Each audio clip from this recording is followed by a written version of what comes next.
মানুষ যদি দুটা গালি দেয় চুপ করে থাকে, ও তার আমল নামা নিয়ে আল্লাহর সামনে দাঁড়াবে আর কিয়ামতের মাঠে বহু নেকি ফ্রি ফ্রি পাওয়া যাবে। এটা কি জানেন? কিয়ামত অনেক নেকি বিনামূল্যে ফ্রি ফ্রি আসবে আমল নামায়। কেন আসবে বলি হাদিসটা।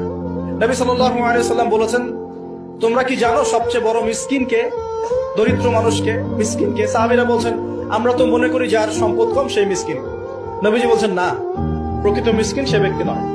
প্রকৃত মিসকিন সে ব্যক্তি যে কিয়ামতের মাঠে উঠবে উহুদ পাহাড়ের সমান নেকি নিয়ে উঠবে। উহুদ পাহাড় দেখেছেন তো? বিশাল পাহাড়। উহুদ পাহাড়ের সমান নেকি নিয়ে উঠবে।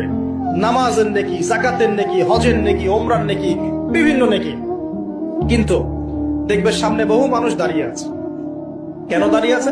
কারো কাছ থেকে টাকা নিয়েছে, টাকা শোধ করে নাই, কাউকে গালি দিয়েছে, কাউকে অন্যায়ভাবে অপবাদ দিয়েছে, কাউকে আঘাত করেছে, কারো উপর জুলুম করেছে ইত্যাদি। বিভিন্ন রকম মানুষের সাথে জড়িত পাপ ছিল। ঠিক আছে? কারো গীবত করেছে, কাউকে তহমত দিয়েছে ইত্যাদি। এখন আল্লাহ পাক বলবেন, এই ব্যক্তির নেকির যে পাহাড় আছে এখান থেকে নেকি নিয়ে ওদেরকে দিয়ে দাও। বলেন নাউজুবিল্লাহ। মানুষ যদি দুটা গালি দেয় চুপ করে থাকে, ও তার আমল নামা নিয়ে আল্লাহর সামনে দাঁড়াবে আর কিয়ামতের মাঠে বহু নেকি ফ্রি ফ্রি পাওয়া যাবে। এটা কি জানেন? কিয়ামত অনেক নেকি বিনামূল্যে ফ্রি ফ্রি আসবে আমল নামায়। কেন আসবে বলি হাদিসটা। নবী সাল্লাল্লাহু আলাইহি ওয়াসাল্লাম বলেছেন, তোমরা কি জানো সবচেয়ে বড় মিসকিনকে? দরিদ্র মানুষকে, মিসকিনকে। সাহাবীরা বলছেন, আমরা তো মনে করি যার সম্পদ কম সেই মিসকিন। নবীজি বলছেন, না, প্রকৃত মিসকিন সে ব্যক্তি নয়। প্রকৃত মিসকিন সে ব্যক্তি যে কিয়ামতের মাঠে উঠবে উহুদ পাহাড়ের সমান নেকি নিয়ে উঠবে। উহুদ পাহাড় দেখেছেন তো? বিশাল পাহাড়।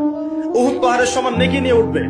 নামাজের নেকি, যাকাতের নেকি, হজের নেকি, ওমরার নেকি, বিভিন্ন নেকি। কিন্তু দেখবে সামনে বহু মানুষ দাঁড়িয়ে আছে। কেন দাঁড়িয়ে আছে? কারো কাছ থেকে টাকা নিয়েছে, টাকা শোধ করে নাই, কাউকে গালি দিয়েছে, কাউকে অন্যায়ভাবে অপবাদ দিয়েছে, কাউকে আঘাত করেছে, কারো উপর জুলুম করেছে ইত্যাদি। বিভিন্ন রকম মানুষের সাথে জড়িত পাপ ছিল। ঠিক আছে? কারো গীবত করেছে, কাউকে তহমত দিয়েছে ইত্যাদি।